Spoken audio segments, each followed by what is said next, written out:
wabarakatuh. Alhamdulillahirabbil alamin wa bihi nasta'in wa la umuri dunya waddin wa ala alihi wa sahbihi ajmain. Amma ba'du. Yang terhormat kepada dosen pengampu Bapak Kodi MPD dengan mata kuliah Kebijakan Fiskal dan Moneter. Izin memperkenalkan diri, nama saya Septi Riana Putri, MPM 18026050, Ekonomi Syariah semester 6B. Di sini saya akan menjelaskan tentang kebijakan moneter.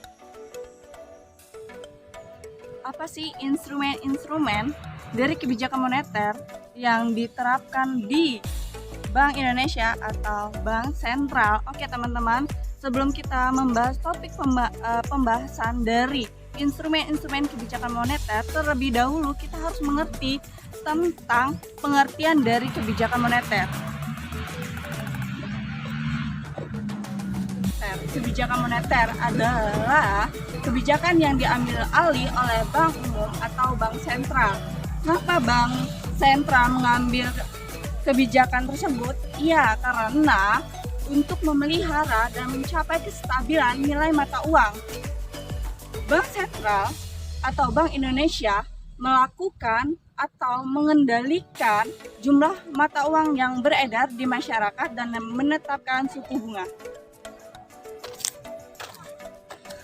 Kebijakan moneter tersebut, ya, yang pertama yaitu pertumbuhan ekonomi, yang kedua yaitu pemerataan pendapatan, yang ketiga yaitu keseimbangan kerja, dan yang keempat yaitu kestabilan harga, dan yang terakhir yaitu memperbaiki posisi neraca dagang dan neraca pembayaran.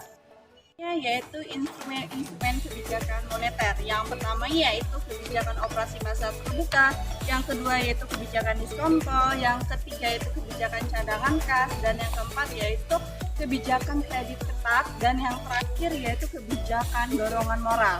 Dan sebelum itu mari kita bahas satu persatu dari poin yang telah saya jelaskan. Pasar terbuka.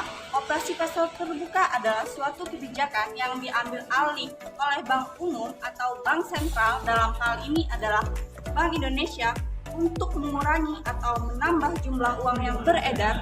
Kegiatan ini dilakukan dengan cara menjual sertifikat Indonesia atau SBI atau membeli surat berharga di pasar modal.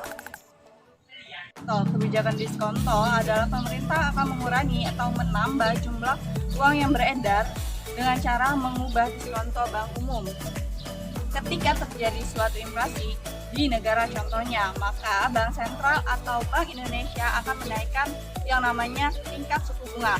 Maka dengan merangsang masyarakat atau seseorang itu akan menambung, sehingga uang yang beredar di masyarakat itu akan berkurang. Kas, kebijakan cadangan kas. Dalam hal ini Bank Sentral atau Bank Indonesia dapat membuat peraturan untuk menurunkan atau menaikkan cadangan kas itu sendiri. Bank Indonesia atau bank umum dapat menerima nasabah dalam bentuk giro tabungan, deposito, sertifikat deposito, dan jenis tabungan lainnya. Bank Sentral akan memberikan kredit kepada bank umum, tetapi pemberiannya harus benar-benar berdasarkan syarat 5C.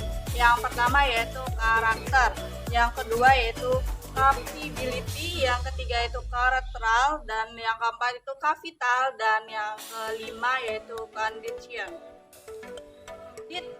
Ketat ini, maka jumlah uang yang beredar itu diawasi oleh Bank Sentral atau Bank Indonesia dengan langkah-langkah kebijakan biasanya diambil pada saat ekonomi dalam mengalami yang namanya inflasi. Yaitu kebijakan dorongan moral. Kebijakan dorongan moral adalah suatu bank sentral dapat mempengaruhi jumlah uang yang beredar di dalam suatu masyarakat, yang diumumkan atau dipidatokan sesuai dengan edaran yang ditunjukkan kepada bank umum dan pelaku moneter lainnya.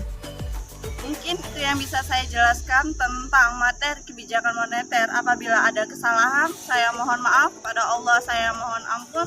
Sahiri wallahu wal muwafiq ila aqwamit thoriq. Wassalamualaikum warahmatullahi wabarakatuh.